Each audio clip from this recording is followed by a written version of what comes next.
Oh, the memories. At the time of building this children's play gym, we had this misconceived vision that our kids would get many fun and memorable years playing in this area. The truth is, they did use it a bit initially, but after a few years it quickly turned into an overgrown eyesore. And the only little animals playing in there were snakes and spiders and some native bees. And it stayed like that for years. G'day, I'm Mark from Self Sufficient Me, and in this video I'm going to show you how to convert your old children's play gym into something useful. Let's play. Let's get into it.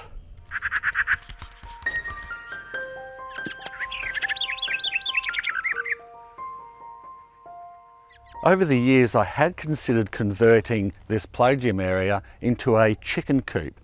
The huts would be good for laying and perching areas, but we already had a good coop and free ranging area down the back. Then I seriously was going to turn this into a turkey pen. I was going to mesh the whole thing, make a big enclosure, nice and high peak.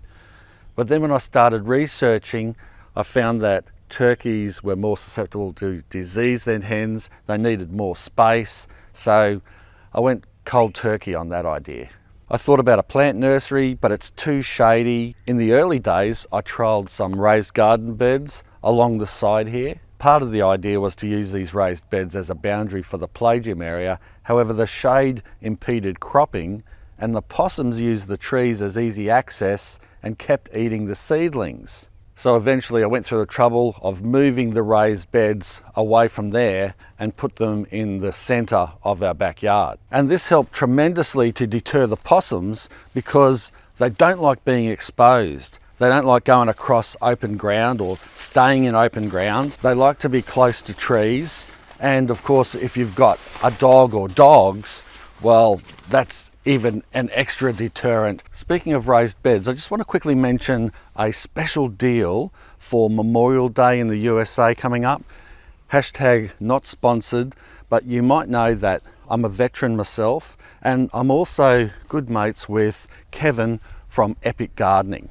Thanks, Mark. Hey guys. And he's got an online store that sells gardening equipment, including these Australian-made Birdie's raised garden beds. And in honour of this coming Memorial Day in the States, he's offering a 3-for-1 deal on his range of raised garden beds. Basically, buy 3 raised garden beds and get 1 for free. Plus, if you use my code, see the description below, on checkout, you'll receive another 5% off your checkout price.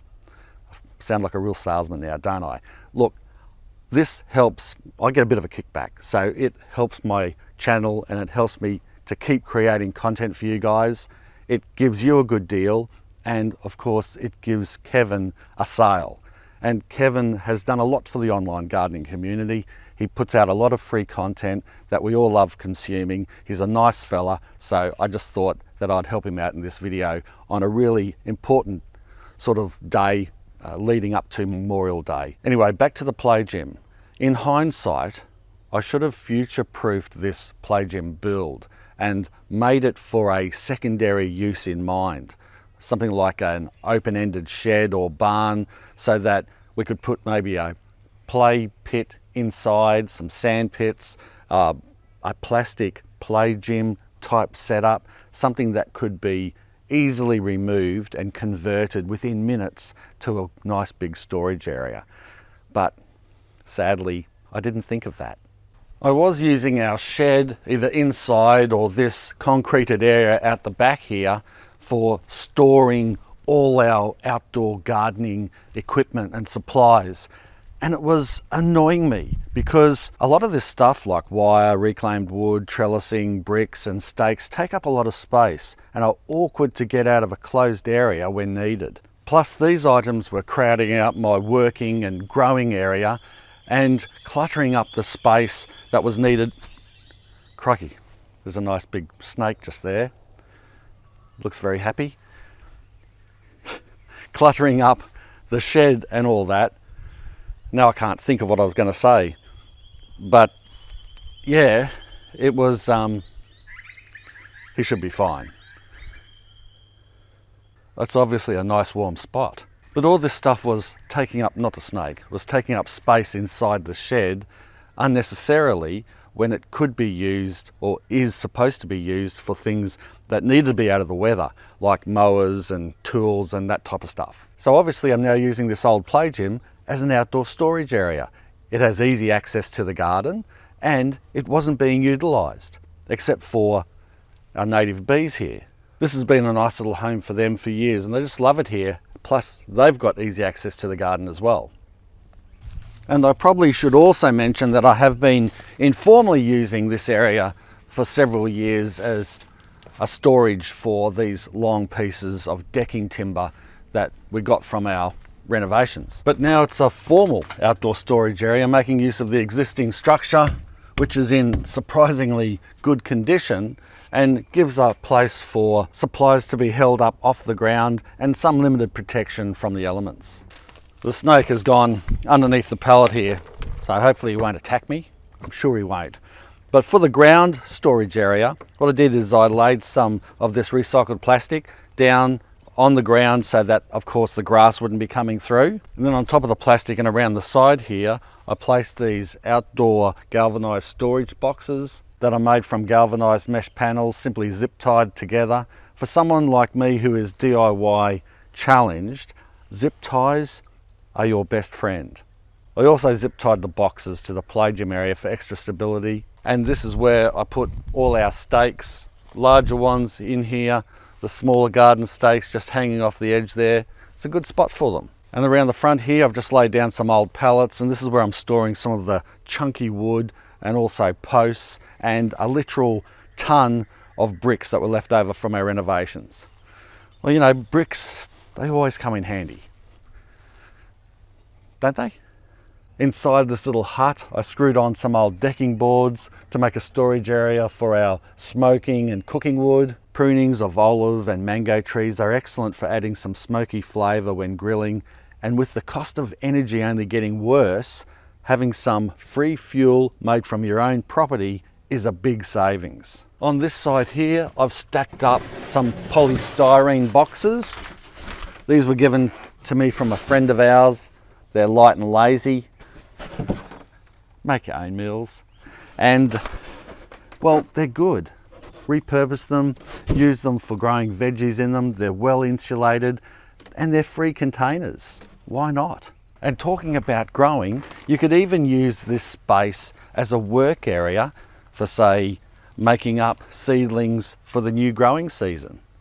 And you guessed it, here's another unashamed plug for Kevin. These are Epic 6-cell starting trays made in the USA from recycled plastic, and you know how much I like recycled plastic and the uses of it. And I purchased these punnets myself because I was keen to test them out. You know how flimsy these standard plastic seedling punnets are. They break easy, they don't last very long, they're hard to get the seedlings out. Well, in contrast, these are very well made, nice and sturdy, they feel strong, and they're going to last decades. Not only that, but see this hole here? This makes it easier to push the seedling out when it's ready without having to try to break the stem, pulling it out, or crush the container and break it, trying to get that. We've all been there, haven't we? And the slits here in the container are a clever design to prevent root bounding by naturally air pruning the roots as they reach the sides of the container, training the roots to grow down rather than around. So get them online at the Epic Gardening store, and don't forget to use my code. Up here I've used these monkey bars. I better not swing off it or it might break, but I've used them to hold longer pieces of decking board. And out the back here I've got two swing sets. One swing set was part of the play gym structure and another old swing set, and I've used that for even longer pieces of decking boards. And in case you're wondering what this window and frame will be used for, one day I'm going to turn it into a solar dehydrator. I've always wanted to do one of those projects. I think that would be fun and useful. Yeah, I've still got quite a bit of work to do to tidy this up and get the outdoor storage area even better, but I'm really liking how it is coming along and more importantly how it is saving me space in my working and other storage areas. Yeah, instead of ripping the play gym down, I've turned it into a usable area again, and I'm pretty happy with that. Have you repurposed or upcycled your child's play gym? If you have, let us know in the comments section below. And if you haven't and you've got some other ideas for what a play gym like this could be repurposed for, I want to hear them too. Whack them down in the comments section below so we can all learn from them or maybe have a good laugh. Well, I hope you enjoyed this video. If you did, make sure you give it a very playful big thumbs up and subscribe to my channel if you haven't already. Share the video around because that helps my channel out lots. And well, thanks a lot for watching. Bye for now. Cheers.